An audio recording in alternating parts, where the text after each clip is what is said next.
Okay, great.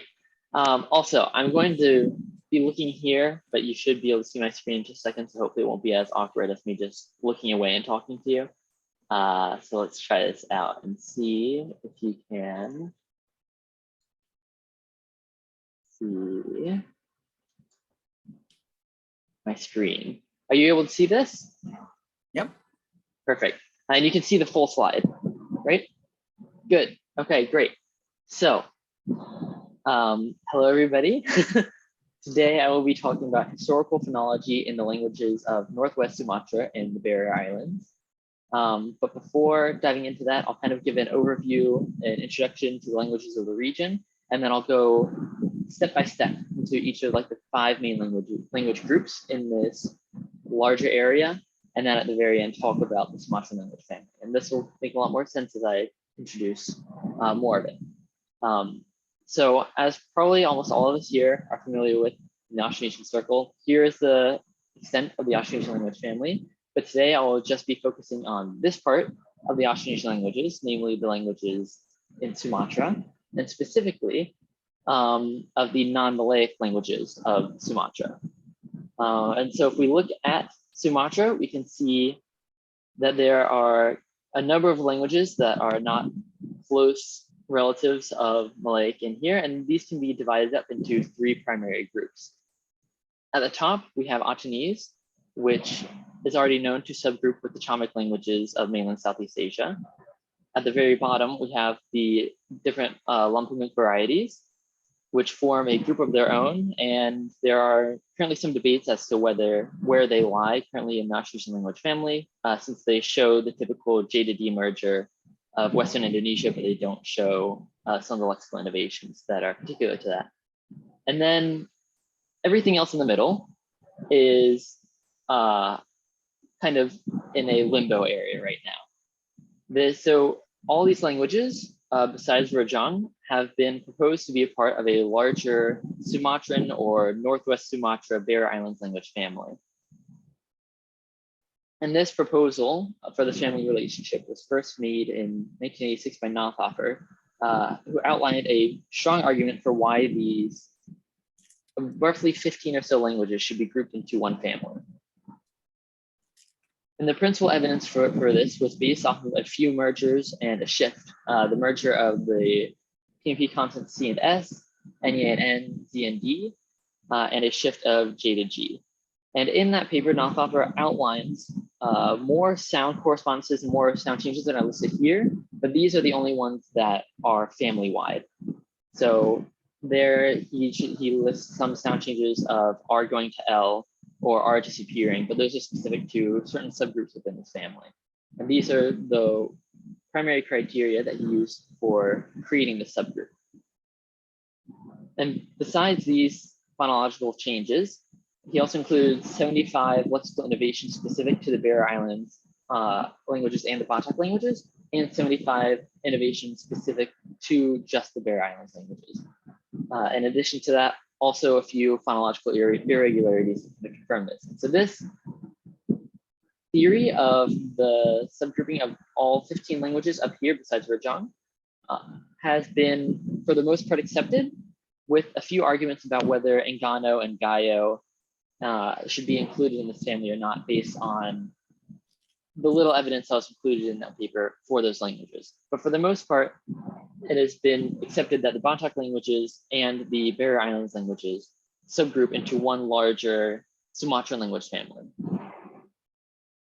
But there are many questions that were left over by Nathoffer in that paper, which I'll go through now. The first of this is that are 3 mergers and a shift enough to establish a genetic relationship? So if we look back at the criteria that was outlined in Nathoffer, we see 2 of these shifts that are actually very common in the Austronesian language family. We see one shift that is maybe a bit less common, a merger, one more merger that is less common, and a shift of J to G that that's only claimed to happen intervocalically. So it's a question of, is this clear enough evidence to group these languages together into one family?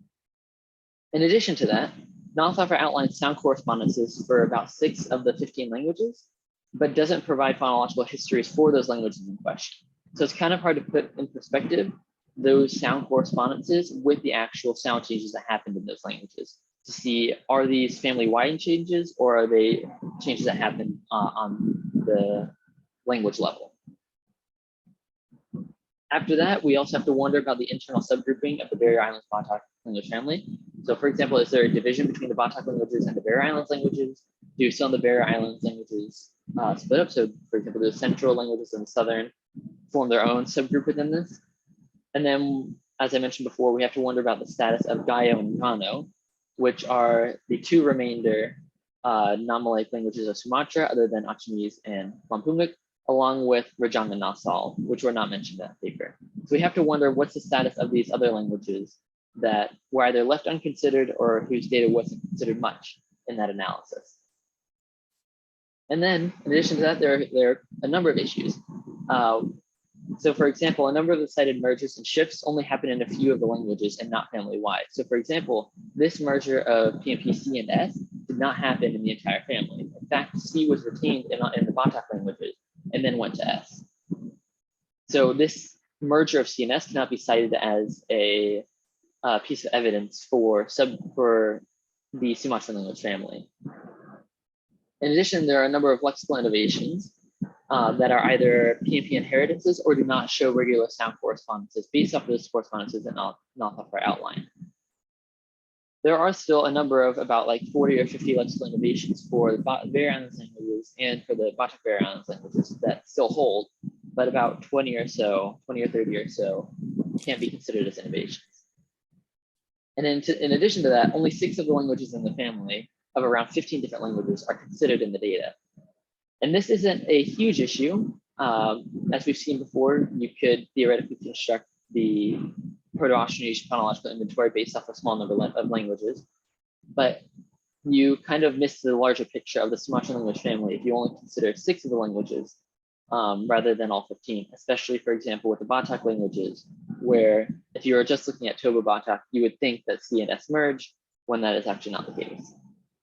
Oh, and sorry, I just need to add in somebody to me.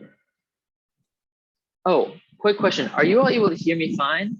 Or is there a bit of like background noise before I continue? There's a little bit of like wind, it sounds like, or something. Wind. Okay, Yeah, give me just a second. Okay. How's that? Is that any better? That Yeah, sounds sounds good. good so far. Sounds good. Okay, great. Thank you. So that's kind of an introduction to the Barrier Islands Batak proposal and some questions and issues that remain from it. So the goal of this presentation is to establish the sound changes from Proto-Malayo-Polynesian to Proto-Sumatran. So exactly what criteria are we using as criteria for membership of the Proto-Sumatran or of the Sumatran language family? In addition to that, I hope to provide fuller phonological histories of these 15 languages, rather than just the sound correspondences that actually go through the sound changes that happen in all these 15 languages. And then, as you can see kind of by the top bar of this, the majority of the second half of this presentation will be focused on paying special attention to Ngano, because Ngano has been one of the major questions of genetic relationship in the Austronesian language family. So I'll spend a lot more time at the end about that. And I've switched name from the Northwest Sumatra Barrier Islands language family, or the Batak Nias language family, whatever you want to call it, to the Sumatran language family, because no matter which of these names you call it by, either it's going to be excessively long, like the Gayo Batak Barrier Islands language family, or it's going to be geographically inaccurate. So the Sumatran language family isn't the language family of all languages in Sumatra. It's just those that aren't subgrouped with the others. So that's why I've switched to Sumatran languages here. Okay, and then kind of a quick review. So I'm not sure if everybody knows the Proto-Malayo-Polynesian phonological inventory, but this will be referred to throughout the presentation. And the main ones that are different are the orthographic J and capital R and lowercase r, which I've included some tentative, like the actual sound, the underlying sound for those orthographic conventions so that we can refer back to that later. Okay, great. So Gaio is the one that I'll be spending the least amount of time on, just because I don't want to spend a lot of time at the very beginning talking about Gaio, but for the most part, it can be seen to subgroup with the Sumatran languages based off of the normal sound correspondences. But a main concern with the Gaio language is that there is heavy influence from Austronesian and Malay. Paper has already been written about the sound changes that Gaio underwent by Shorto, I think in 1976. And in there, it outlines all the same sound changes that happen that I'm going to be talking about through the rest of the presentation. So just a brief note about Gaio, so as to not spend too much time. Okay, the Batak languages. So the Batak languages are a group of 7 very closely related languages in Northwest Sumatra. And I've put them here so you can see about their distribution in Sumatra. I know it's kind of hard text to read because it's tiny, but it was a giant map and I had to shrink it down. So we have 7 Batak languages, namely Alas, Kar, Dayu, Simungun, Toba, Angkol, and Mandailing. And based off of these 7 languages, there's already been a lot of historical work that was done for reconstructing both phonological inventory of Proto-Batak and the sound changes that happened from PMP to Proto-Batak. And much of this historical work was done by Bendertuk in 1864 to 67, and then later by Adalar, who constructed the Proto-Batak phonological inventory. So a lot of this that I'm discussing here comes from that previous work. So the Batak language family can be defined by 6 primary sound changes. There are a few other small minor ones, but these are the main 6. And the first is the merger of Proto-Malayo-Polynesian J and G to G in Batak. And so I've listed out a few example words here to see that J in all positions matches G in those positions. And it's kind of hard to find G in medial position without a preceding nasal.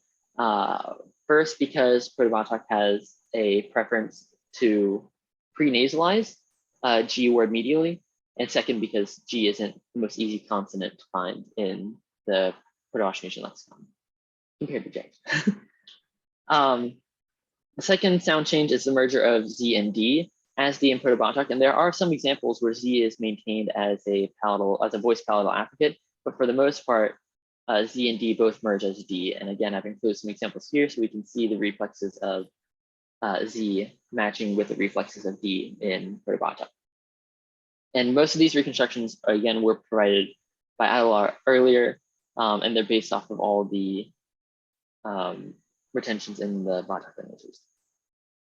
Okay, another sound change, and this one is very common cross-linguistically. It's a merger of NEA and N. Again, we can see a few examples here. And the fourth merger is a merger of capital R and lowercase r.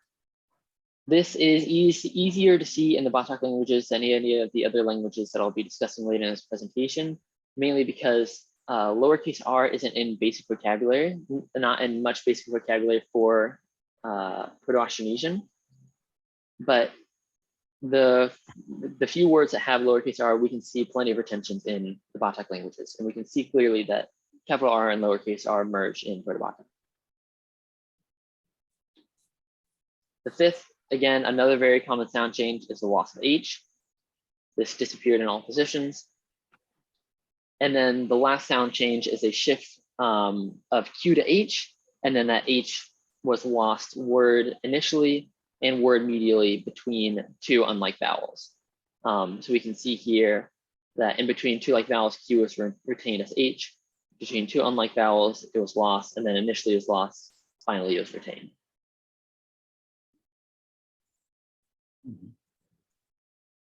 Okay, so I'm going to pause for like little breaks if there are any questions, because they're very good discrete units to split this up, and then I'll ask for questions at the end too. But if anybody has any questions now about Proto-Batak phonology or phonological history, I'd be happy to answer anything.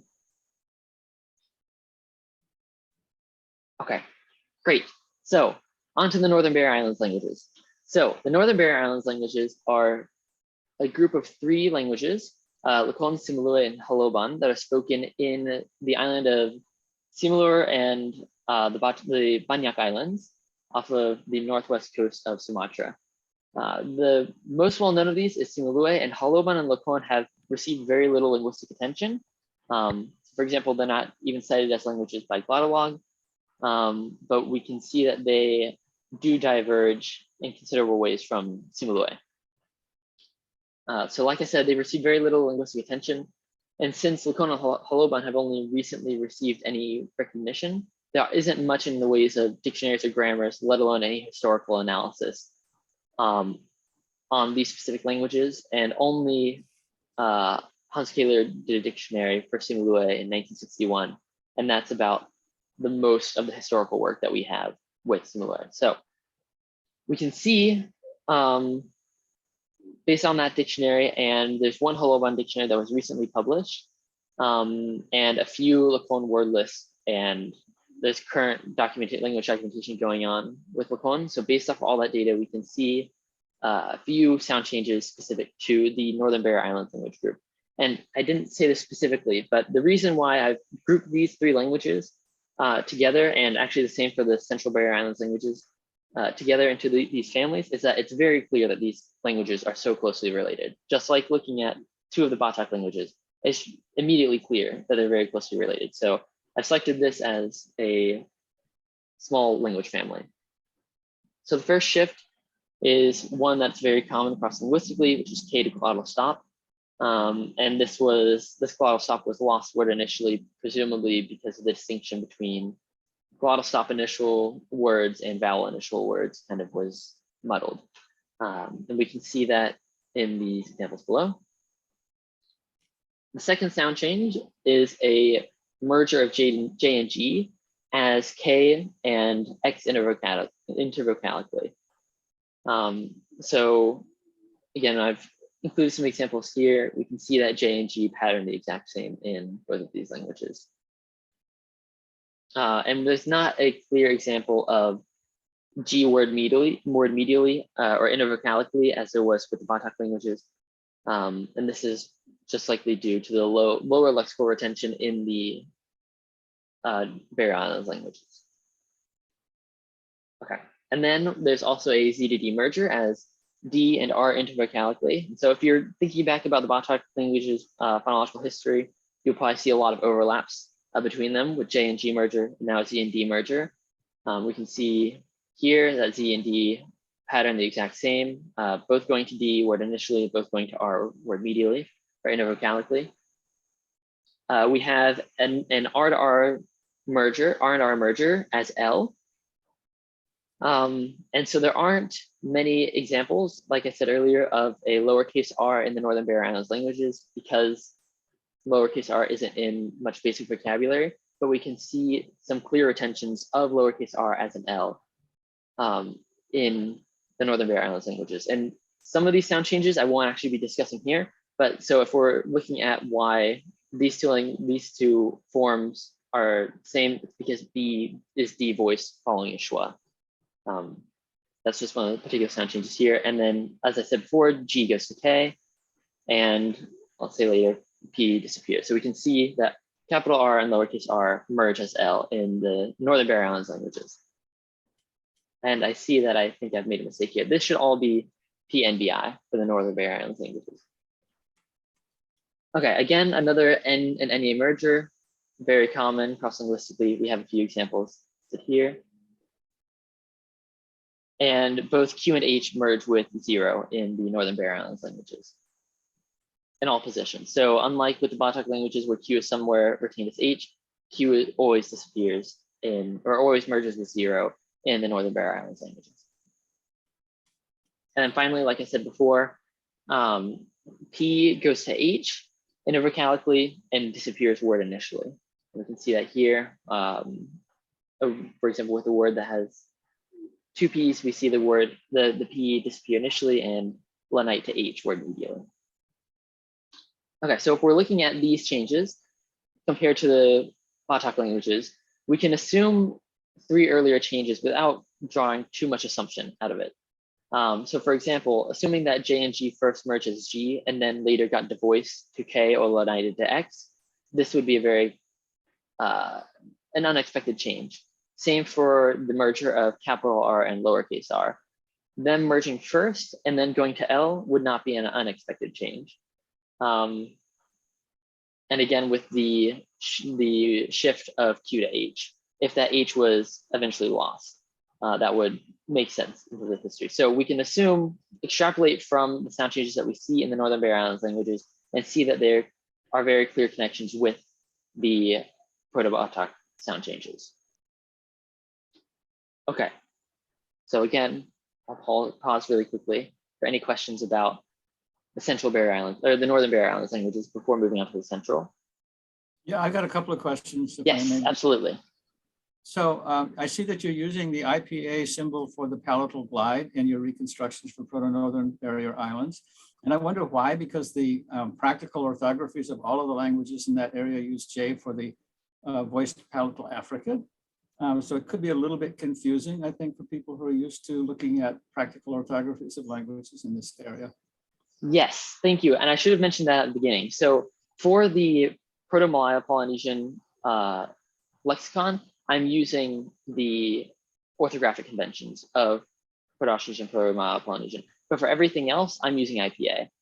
So that's writing schwa not as an E, because it's in a lot of the orthographies, the distinction between E and schwa, the mid-front vowel and schwa isn't made in the orthography.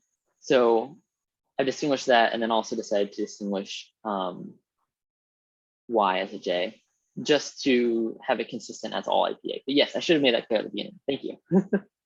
If I just may have a brief follow-up to that, I mean, the IPA is a phonetic, it's a phonetic orthography, it's for phonetics. And so it's not necessarily the case that you would use phonetic symbols for phonemic representations, even in synchronic grammars. So yeah, so you're trying to be consistent, I know, because you want to use a schwa instead of an E for the schwa, and that makes sense because yeah, the E is a little bit confusing to people. Well, anyway, I'll come back to that sometime later. But with this capital R and small r merging as Proto-Central Batak Barrier Islands L, I think you want to add an L in there, don't you? Because didn't all three of them merge? Yes, that is absolutely correct. Yeah. But otherwise, it implies that L became something else, and then the two R's merged as L. Yes, that's absolutely correct. So capital R, R, and L all merge as L. Okay. Thank you. Thank you. Yeah. Any other questions?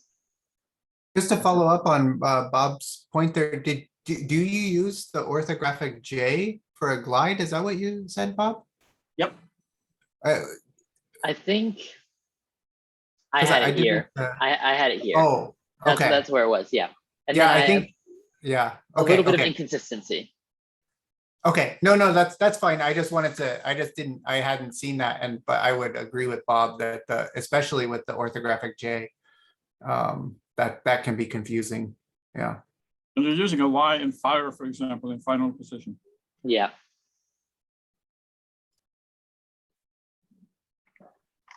And also, I think there's a mistake here. This is supposed to be a capital R. Mm-hmm. Yeah. Okay. Thank you. Yes, so hopefully that'll make things a bit clearer. So there might be some more consistency later with the Y and J.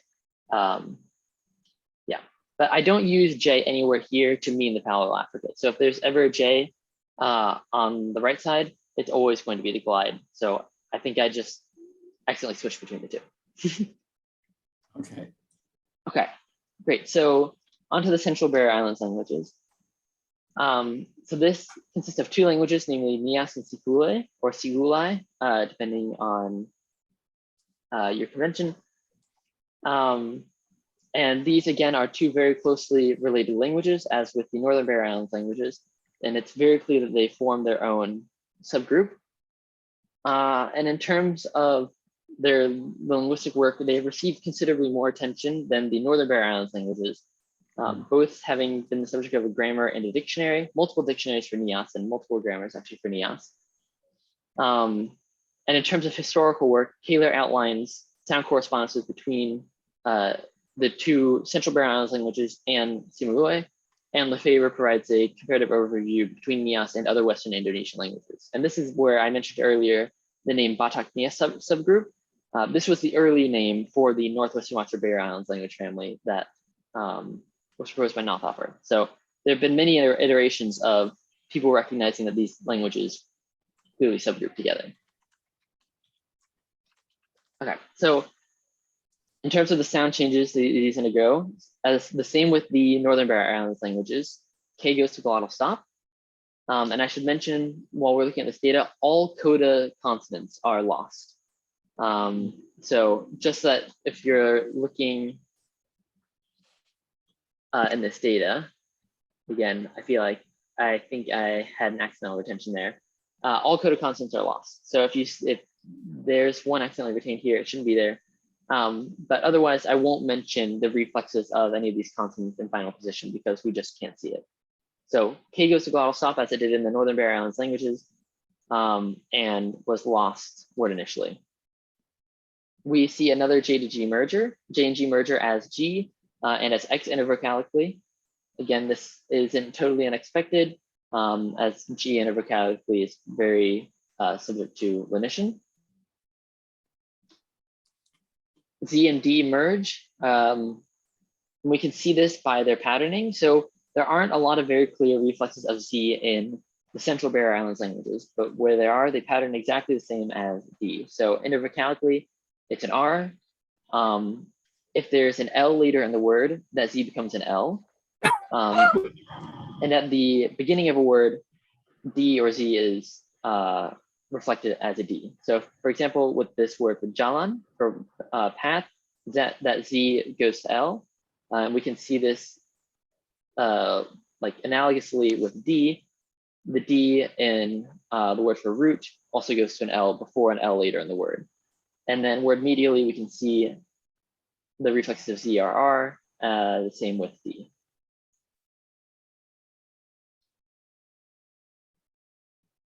And again, the typical NA and N merger, very common.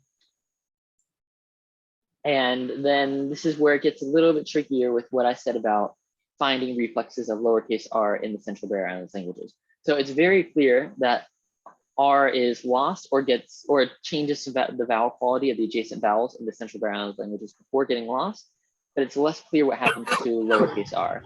So for example, we can see with capital R, before it got lost, it had an effect on the following vowel here in the word for rib, in the word for taro, and in the word for floor. But in the few reflexes for lowercase r, there are some cases where it seems to be reflected as R and some where it seems to be reflected as we would expect a capital R to be reflected. So for example, in the word for edge, we see it changing the vowel quality of the adjacent I, and same for the word for comb. So it's the clear sound change is capital R being lost, and an additional possible sound change is lowercase r, but there haven't been enough identifications of lowercase r in Central Barrier Islands languages to be able to determine what happens there. Okay, again, we have a loss of H everywhere,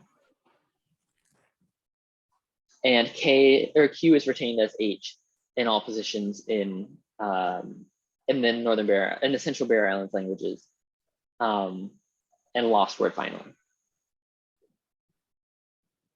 And then the last change is P shifts to F in all positions. And again, if we look at all of these changes compared to those that we already discussed with Proto-Batak and the Central Barrier Islands languages, we can again assume some intermediate steps. That J and G first merges G, before that G leniting to X intervocalically, and again that Z and D probably first merges D before it leniting to R intervocalically and shifting to L before another L in the word. And then I've included this as another possible sound change, though it's not yet clear, that capital R and lowercase r might have merged in the Proto-Central Barrier Islands and then disappeared after having an effect on the adjacent vowel quality. Okay, again, I'll take a break here. Any questions? Yeah.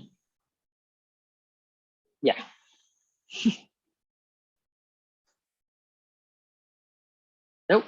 Okay, great. So I guess I'll go ahead and move on to the Southern Barrier Islands languages. And so for this, I've grouped together Mentawai and Ngano for reasons that I'll explain later. But for the first half of this section, I'll be speaking just about Mentawai, and then I'll speak just about Ngano. And so I'll be referring to Proto-Southern Barrier Islands. And again, for the beginning, this will really mean just Mentawai. But in the end, it'll be clear that this, hopefully be clear that this quite possibly includes Ngano. So a quick note before we move on, there's a very high amount of dialect diversity in the Mentawai archipelago. So primarily on the topmost island of Siberut, there's a very high amount of lexical divergence and phonological divergence in these languages. So while Mentawai is for the most part very phonologically conservative but lexically divergent, there are some varieties in Mentawai that are also very phonologically divergent, which I won't be going into here, but just a good thing to mention that there's a high amount of diversity that isn't reflected in what I'll be presenting here. And then it's also worth noting that both of these languages are very lexically divergent. And Edwards showed in a 2015 paper that Mentawai only has a 36% lexical retention rate for basic vocabulary, and Ngano only has about 21% compared with 50% of the Northern Barrier Islands and Central Barrier Islands languages. So again, it'll be a bit more difficult to see the reflexes of Proto-Polynesian consonants in these languages simply because of the low lexical retention. But in terms of linguistic work, there have been a number of grammars for Mentawai and dictionaries, and we have one grammar and one dictionary for Ngano based off Kayla's earlier work in the region. A difficulty with looking at the Ngano data is that it has changed a lot over the past 100 years. So the earlier the sources, the better in terms of being able to kind of uncover what those sound changes were, but also the worse because there wasn't a lot of as much orthographic consistency in marking what sounds as what and being able to mark exactly which words came from which earlier dialects of Ngano. Okay, so like I said, I'll just stick to talking about Mentawai at the beginning. And we can see some clear changes. So as with the Batak languages, J and G merge clearly in all positions. We can see, I've actually shown here some reflexes of J word finally, which seems to not show a merger with G. But if we assume final devoicing, which is very common in languages of the region, J goes to G and then G to K. And I've included some reflexes of earlier K here to show that K often disappears and forms a diphthong word finally. So even word finally that J reflects what we would expect from a patterning with a velar, either G or K. The same can be said of C and D. Those also merge as D getting Lanai to R intervocalically. And this is the exact same thing that we see with Nia. So D becomes L before an L later in the word. D is retained as D word initially, and it lines to R intervocalically. Again, an NEA and N merger. This is harder to see. There are only two retentions that I've been able to see in the data of NEA and N, or of a merger of NEA to N. And these are listed here. And even the word for turtle, it might be not so clear because of that final ang at the end. But it seems to show an NEA and N merge. Very clear loss of H, as with all of the other languages. A loss of R, as already discussed with Nias, and it does, for the most part, the same thing. It changes the nearby vowel quality. So we can see the word for taro and the word for sail, that R changed the adjacent A to an O. But unlike with Nias, it did not change the initial U of the word for rib to an O. So there might have been a different underlying change that happened for this R disappearance in both languages. And again, a possible R to 0 change, and this can be seen in the words for edge, thunder, and possibly the word for scratch up there. So the same with Nias, the word for edge is reflected as shore.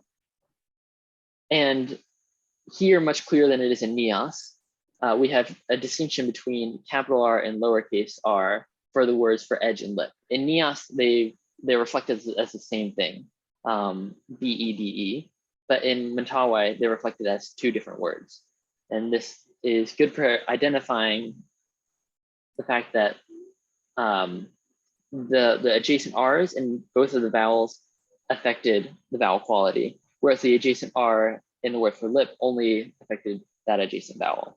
So we can see that this word is likely a clear retention of lowercase r in Mentawai. And in the word for thunder, this is retained in Mentawai. This is reflected in Mentawai again, that final R is lost. And then nasal clusters in Mentawai were geminated. And then this last word is very tentative. It doesn't seem to show very clearly. The semantics are off there. Okay, and then Q goes to 0 in all positions in Mentawai. So you can see here. Okay, so those are the main sound changes that happen in Mentawai. So now shifting gears to Nagano. Edwards laid out the following sound changes that happen from Proto-Polynesian to Nagano, and these on the face are very weird or strange sound changes, and they don't really pattern with any of the other languages of the region for the most part. So based off of these sound changes, these phonological changes that happen from PMP to Nagano, it was concluded that Nagano formed a distinct branch from the Sumatran languages. And it was said that there are no sound changes shared between Nagano and all other Barrier Islands Batak members, which I'll show it's completely untrue. So first, let's reframe the problem. What sound changes happen from Proto-Polynesian to Nagano? So the first clear sound change that happened is a merger of B and P as Nagano P. This isn't a totally unexpected sound change cross-linguistically. The second is a merger of NA and N. And although there was only one cited correspondence for this in the Nagano data, even if this were one of the sound changes that it underwent, this is, again, another cross-linguistically very common sound change. Okay, the shift from K to glottal stop. As we've seen before, again, a very common sound change. So right off the bat, 3 not uncommon wild sound changes that happen in Nagano. The next is what Edwards calls 3 different sound changes. But as Smith points out, the changes affecting all 3 of these, all 3 of the nasals in Nagano could not have happened in isolation, because there's this one larger change of the supersegmentalization of nasality. So all of the nasals, N, N, and Ang, became their homoorganic voice stops. So for example, M shifted to B because B had already shifted to P, so it wasn't a merger. D shifted, merged with D. And Ang, which I'll talk about in a second, merged with the G. So all of these can be seen as one clear change of the supersegmentalization of nasality. Again, that is one very weird sound change on its own that doesn't pattern with any of the languages nearby. So that should definitely be considered, but this is not 3 different sound changes, but one. The next sound change, again, as Smith pointed out, that is not as unexpected as first proposed, is the merger of J and Ang. So I've listed it out here, kind of weird, but I'll go back here for a second. Edwards first pointed out that J and Ang merge as H. But given the fact that Ang almost certainly shifted to G as an effect of the supersegmentalization of nasality, it's not unexpected that G then went to H. That's a very common lenition. Smith also points out that it's likely that J merged with G either before then or at that point, and that J did not immediately go to H. So at some point, J had gone to G, and then that G from both Ang and J likely went to H. And this is not an unexpected, like I said, it's a clear lenition, not an unexpected sound change. But what Edwards just says before about G that we don't have many clear reflexes of G in Ngano. There are actually two here that I've listed as clear reflexes of H. So the word for worm, I seem to have forgotten to include the glosses here. The word for worm in Mentawai and Ngano are clear cognates. And the reason that the Ngano word hasn't gotten nasality is explained by Smith, but this is a clear cognate with the G going to H, L going to D, and schwas going to O. These are all normal sound correspondences for Ngano. And then the word for to scratch or to scratch up or to grate in Mentawai and Ngano both also show this G and H merger. So this change on its own, the J to G merger, and then that G and Eng merger, again, is not unexpected. Okay, we also have all of these same sound changes that Edwards listed before that are all lost. H being lost, Q being lost, R being lost. We see all of these in Mentawai, just to its north. And the other two sound changes are not wild, rare sound changes that we wouldn't expect to see. So loss of syllable final consonants or code consonants and loss of the palatal glide. The other sound change that is cross-linguistically rare for the Austronesian language family, especially in the western part of the Austronesian world, is the merger of S and T as K. But again, as Smith pointed out, it's almost certain that S and T first merge as T before shifting to K, because it would be a very unlikely development for them to both independently go to K.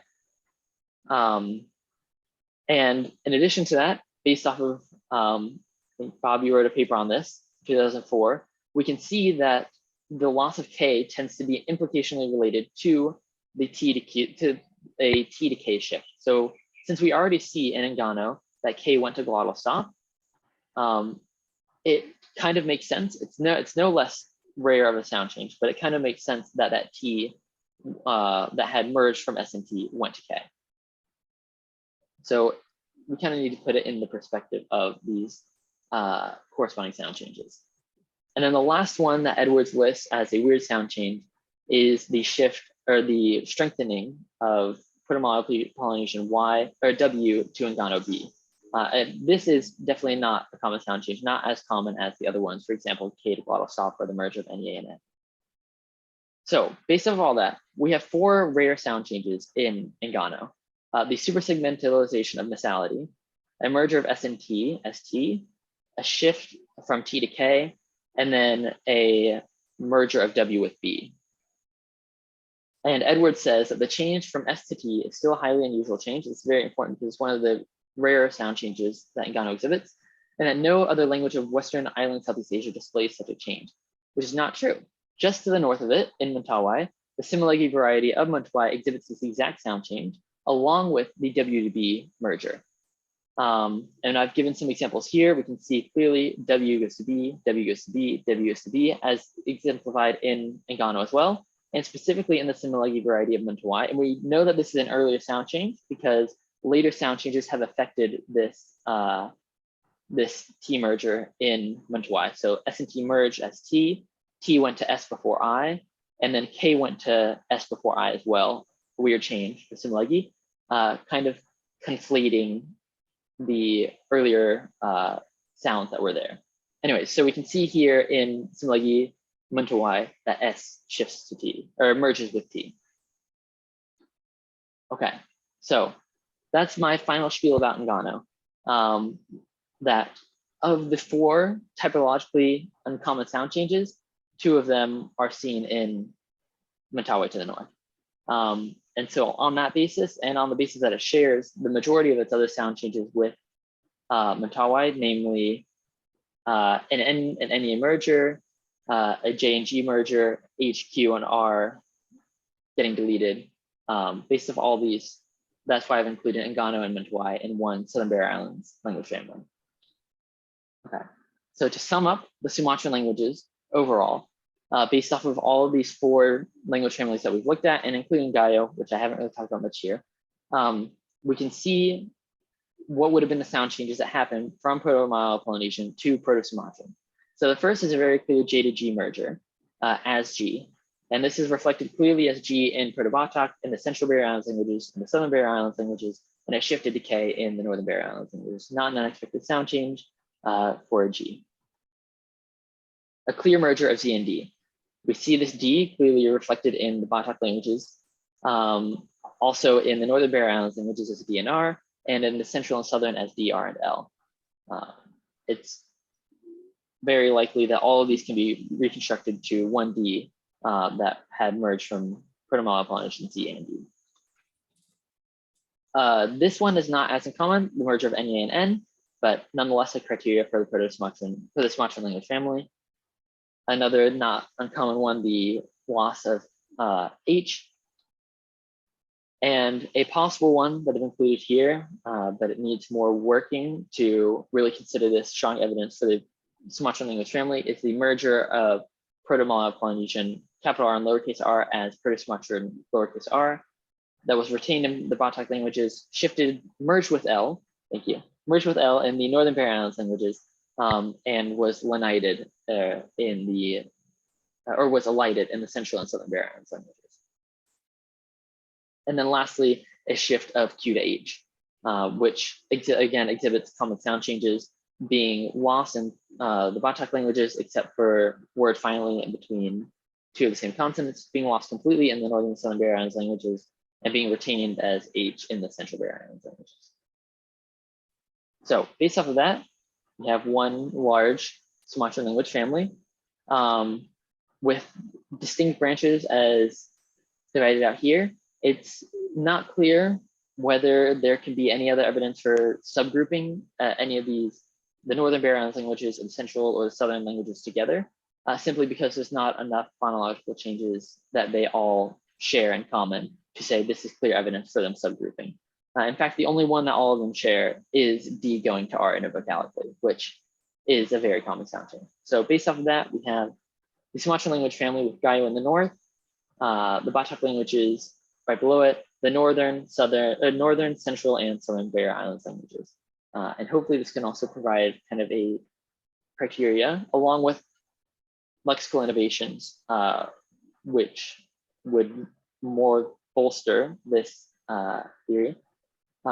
This could kind of serve as criteria for saying what is a member of the Sumatran language family and give us better evidence for looking at languages like Rojang and Natsal.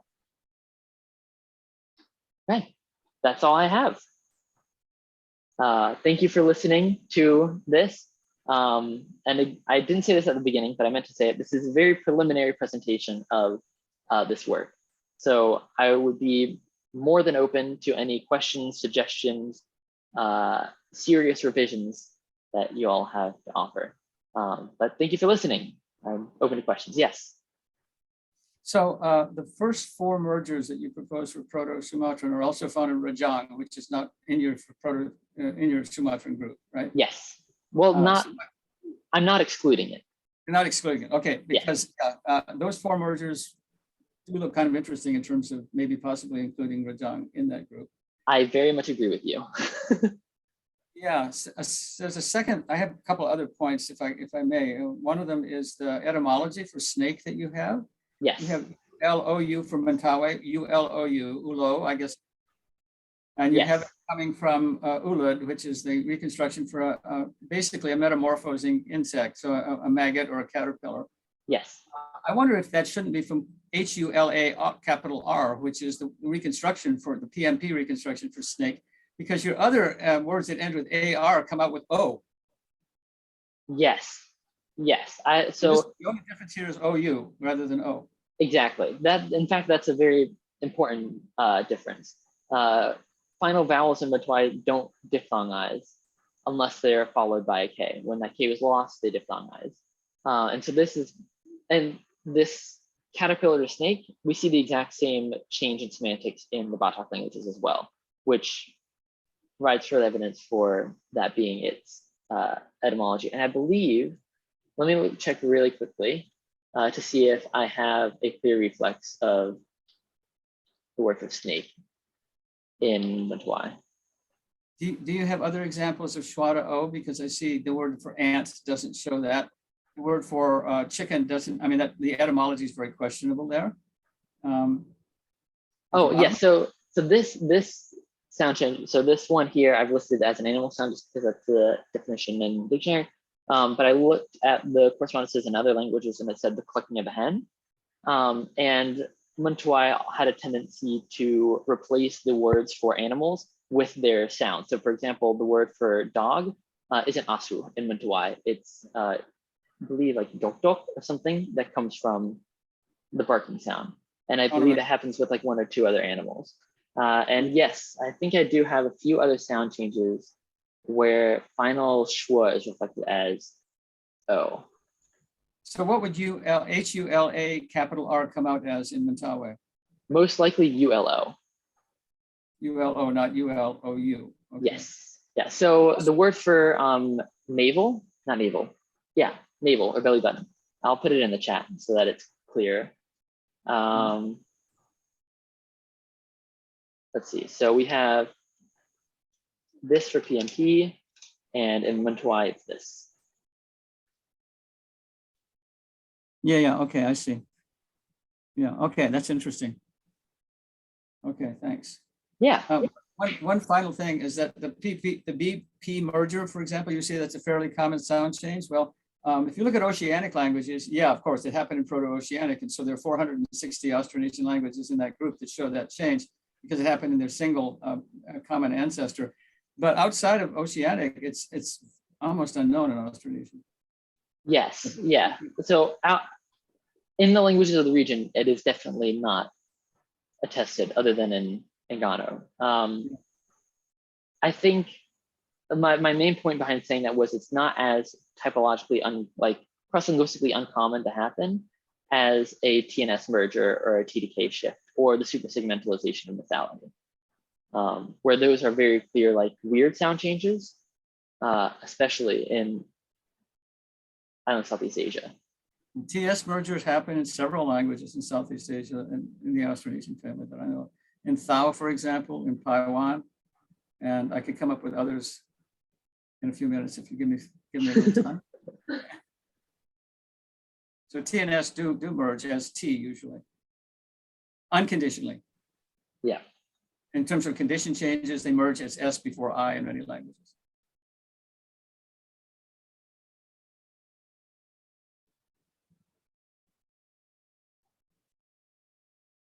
Blaine, can you go to your summary slide again where you have the final sound changes?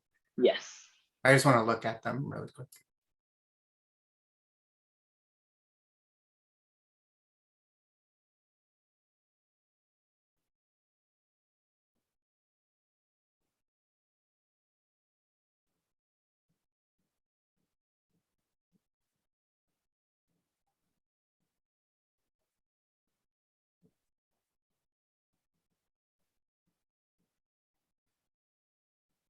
So can you tell us a little bit more about what you're thinking in terms of with Rajang fitting into here? Do you have any thoughts on that?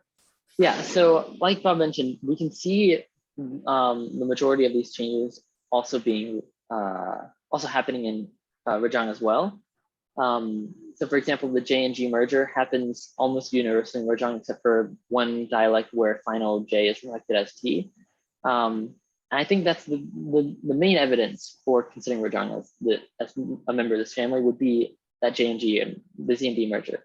But the complication with that J and G merger, I think McGinnis noted that he says that J was retained in pre-Rajang and then shifted to G. And this is based off of that final T reflex and also relationship with some of the Bidai languages in Borneo. But I find a little bit of fault with that line of reasoning. One, because I could be wrong, but from what I've seen in those languages, J merged with D everywhere. And the reflexes of G that he was seeing as matching up with Rajang are reflexes of that J going to G, going to D, that D going to R, and that R becoming a velar fricative. And so that velar fricative isn't a very clear retention of a J to G shift merger. but of a J to D merger. And not only that, I just find it very unlikely that J was retained particularly in word final position in Rajong or in pre-Rajong. It seems a bit overfitting. Okay. Yeah, I can't remember that, but he said, so you're saying that the final G is not realized as a T. In most languages other than, or most varieties of Rajong, only one variety of Rajong retains it as a T. Yeah, but that one's still retained as a T, so we still have to explain, right, why the J went to T in the Rawas Correct. one, which is the most conservative too, right? So it's that's because that's the only variety that also retained L. Yes. Yeah. Yeah, interesting. Big. That's a big puzzle. Yeah.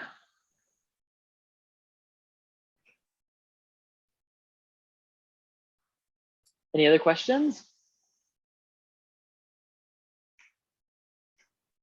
Can I ask a real outsider question? Absolutely. I don't know much about Austronesian, but what is suprasegmentalization of nasality?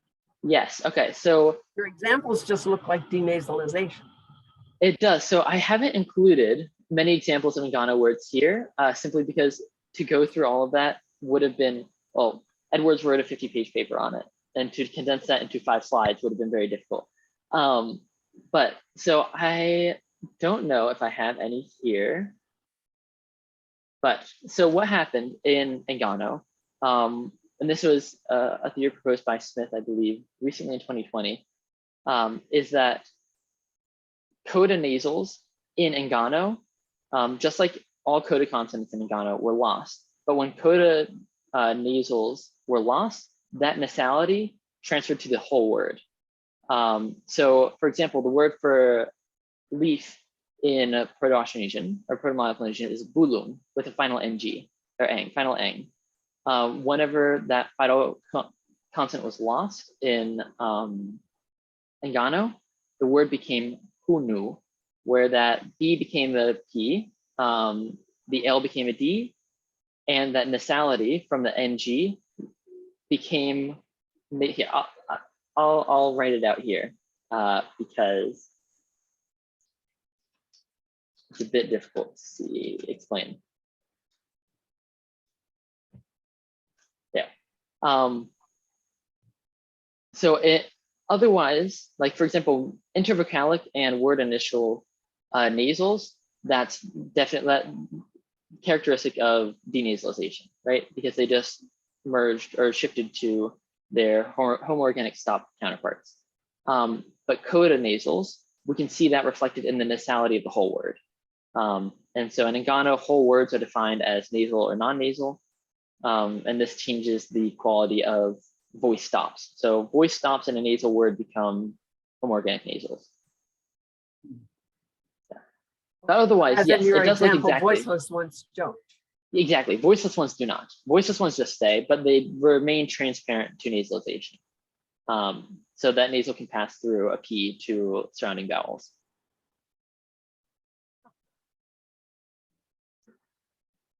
Thank you for asking. I definitely kind of skimmed over that here, but that's absolutely correct.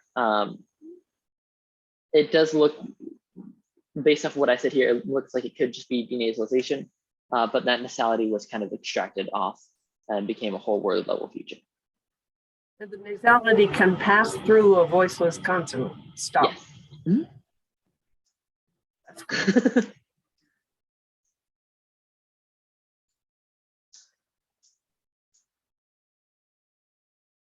Several of these things in Ngano are reminiscent of things that happen in other parts of the world, like the nasals becoming voice stops. That's Pacific Northwest, that's Salish and Wakashan and Sumatran.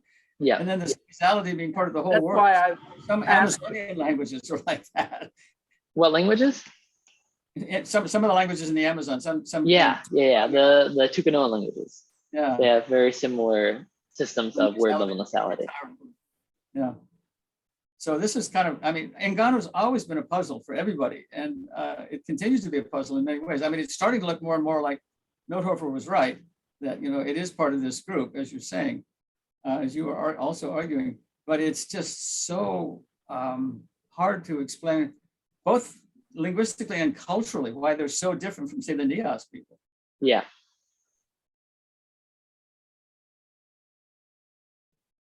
That's the other aspect of this that linguists don't appreciate very often, is the cultural differences within the Barrier Islands are just remarkably different. Yeah, I Even between wonder the- now that, oh, No, go ahead. Yeah. oh, I was gonna say, now that we're in kind of a small group here, I wonder if we can puzzle a little bit about how migration happened and the larger picture of this group and how it expanded through Sumatra. I mean, I know that there's clear evidence that groups like Rajang were, kicked out by Busama, that they had settled in kind of highland Sumatra. I was in villages where they talked about Rajang graves and stuff like that. So, but you wonder about these groups. I mean, going from Barrier Island to Barrier Island seems like quite a journey. I don't know. Have you thought about this, Blaine or Bob? Do you have ideas about how this may have happened? Blaine, you go ahead first. I was just going to say, I thought about it a little, not much. But I personally think it was different migrations to the Barrier Islands rather than kind of island hopping, especially because there aren't really shared phonological innovations between the Barrier Islands languages, which kind of you would expect if you followed a chain. You might have, the ones up here are the least closely related to ones at the bottom, but as you go up, you kind of see these phonological changes build up, maybe. In addition to that, I believe that it was remarked in some early document that the Mentawai people also inhabited the Batu Islands for a period of time, which could be, since the Batu Islands are relatively close to Sumatra, that could have been a starting off point for both the Nias and the Mentawai people, where the Nias just went north to Nias through the Batu Islands, and the Mentawai people went south through the Batu Islands to Mentawai, and then a separate migration that happened in the north. That's my thinking. Yeah, interesting.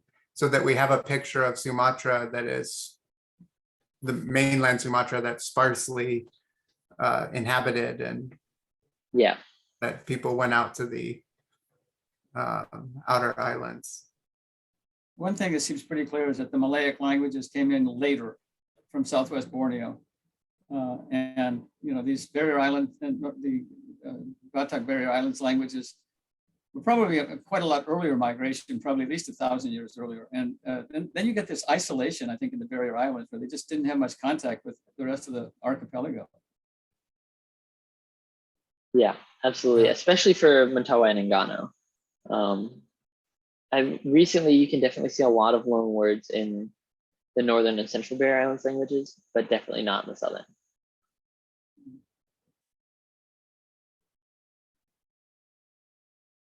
Yeah, interesting.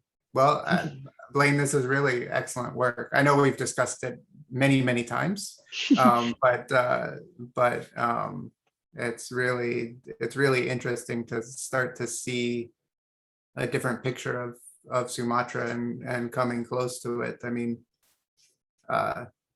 yeah, now, there's still mysteries out there, right? Plenty of them still, but Rajang and Lampung and Nassau being the ones to figure out next. I'd be willing to hedge my bets with Rajang and Nassau with subgroup here. Yeah, it's interesting. It's interesting.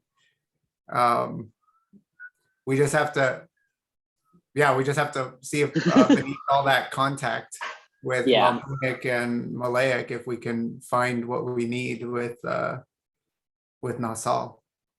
Yeah. The same difficulties have with Gayo as well. It has heavy influence from Achinese and Malay, and so it's hard to see the reflexes of phonomyopatient consonants versus what's happened in loan words. Yeah, so it'll probably take some time. Yeah. I second Brad's commendation. It's good to see you doing this, Blaine, and it's really nice to see that since Nothofer, hardly anybody has done any comparative work on these languages at all. And that's been, what, 1986 until now is what, 35 years. So it's really good to see you working on this. Thank you. I had to condense a lot of it down because I have a lot more sound changes than I listed out here, especially because there's not clear phonological histories for many of these languages. But thank you. Hopefully I got the picture across. Yep. Yeah.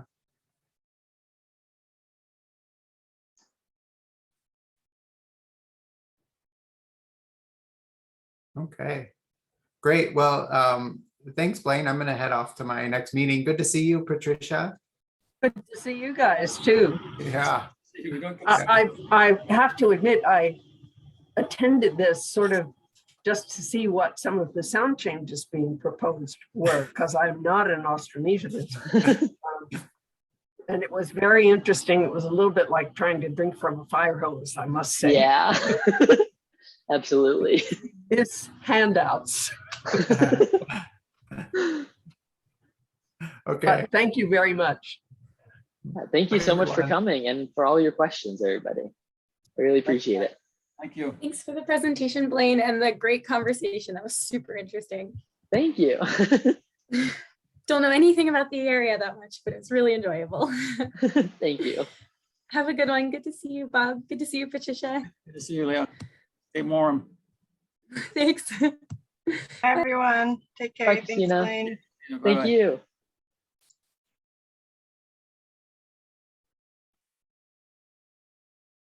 Joel's still here. Joel, haven't seen you yet.